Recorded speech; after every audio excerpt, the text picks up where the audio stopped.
Multi-step problem solving involving whole numbers and decimals.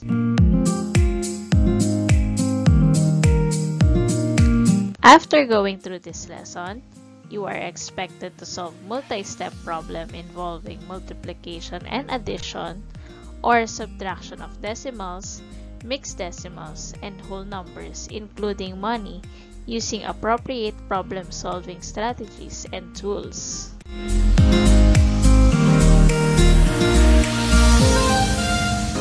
Let us start with learning task number 1 in page 28 of our module. You are asked to enumerate the 4 steps in solving simple problems and to write the hidden questions for every step. You can pause this video to write your answers on your notebook or on a separate sheet of paper. For step number 1, we have to understand and determine the given data or facts in the given word problem. Step number 2 is to plan or know what is being asked in the problem. Step number 3 is the solution or to make the number sentence and solve. Lastly, step number 4 is to check if the answers satisfy the problem or if your answer answers the given problem.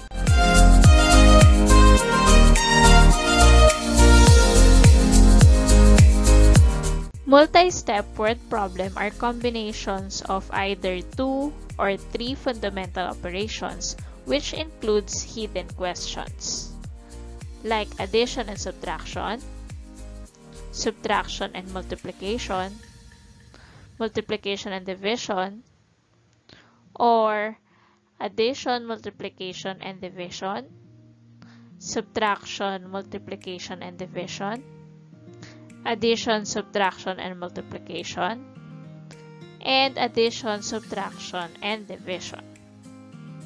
Here, you will be able to think deeply and improve your higher order thinking skills to solve the problems. Let's try learning task number 2 in page 28 of our module. You are asked to solve the given problems, use the 4 steps in solving word problems, and write the hidden questions in your answer. Number 1. Mr. Fernandez earns 28 pesos and 50 centavos per hour as an office clerk. He earns 1.75 times as his regular rate for overtime. His regular work is 40 hours per week. He gets overtime pay if he works more than 40 hours. How much is his total earning if he works 45 hours in 1 week? So we are going to use the 4 steps in solving word problems, which is step number 1, to understand the given data or facts in the word problem. First is, Mr. Fernandez earns 28 pesos and 50 pesos per hour. He earns 1.75 times as his regular rate for overtime. His regular work is 40 hours per week. And he gets an overtime pay if he works more than 40 hours. Step number 2 is to know how much is his total earning if he works 45 hours in 1 week, or to know what is being asked. Step number 3 is to make the number sentence. Since Mr. Fernandez works 40 hours with the rate of 28 pesos and 50 centavos, therefore we are going to multiply 28 pesos and 50 centavos by 40.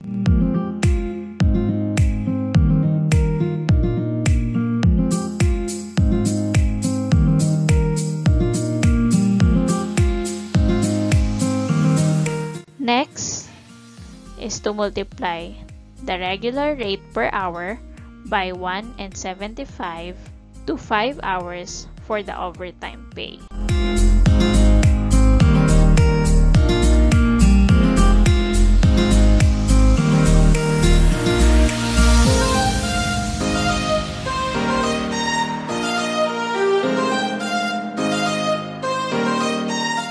multiplied 28 pesos and 50 pesos per hour by 1.75 since it is the overtime rate.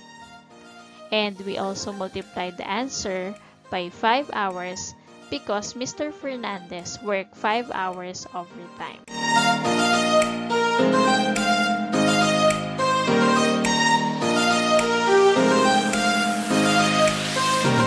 After getting the product, add them up together to get the total earnings of Mr. Fernandez. So we are going to add the 40 hours payment of Mr. Fernandez for his regular time work and the overtime pay of Mr. Fernandez within 5 hours.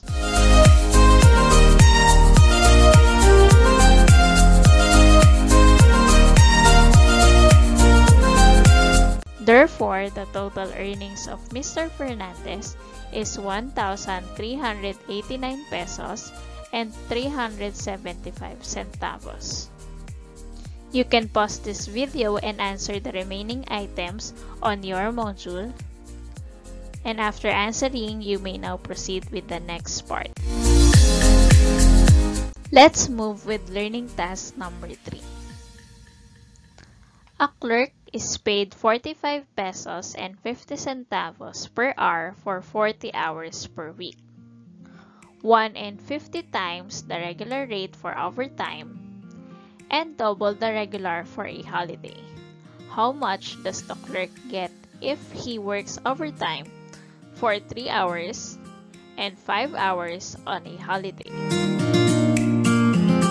Let's start with knowing the given facts or data.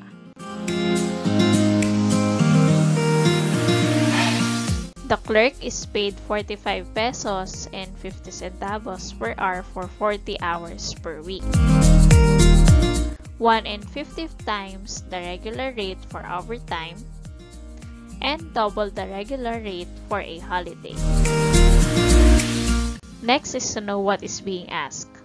How much does the clerk get if he works overtime for 3 hours and 5 hours on a holiday?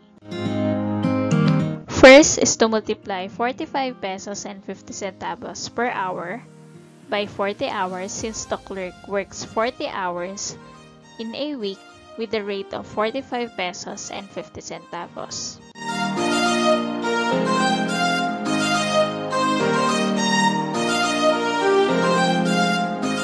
Next is to multiply the rate per hour of the clerk by 1.50 for the overtime rate by 3 hours since he worked 3 hours for overtime.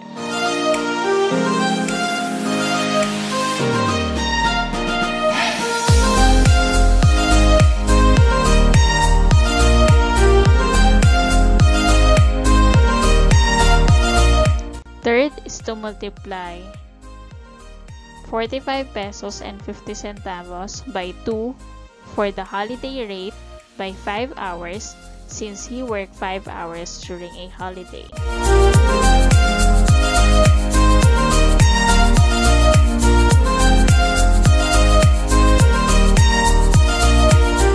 After getting all the products, we are going to add the 40 hours pay, the holiday pay, and the overtime pay.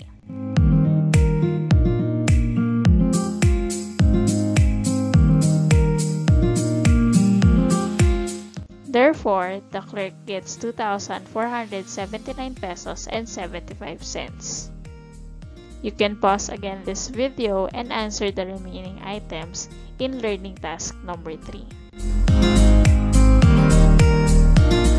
When the time that you have mastered on how to solve problems and can be able to analyze it, you can answer problems as fast as you can without using the steps. If you can solve problems critically, we can also create our own problems, which is what we are going to do in our learning task number 4, to create a simple problem using the given data. After creating a simple problem, we are going to solve and write the answers on our notebook or in a piece of paper. Here we have the given 80 pineapples at 15 pesos and 25 centavos each. 3 pineapple got rotten, sold the rest at 20 pesos each, and the amount of gain. You can create your own word problem using the given data.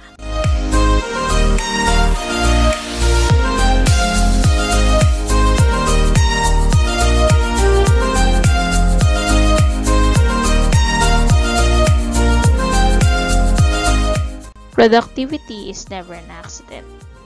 It is always the result of a commitment to excellence, intelligent planning, and focused effort. Quote by Paul J. Mayer.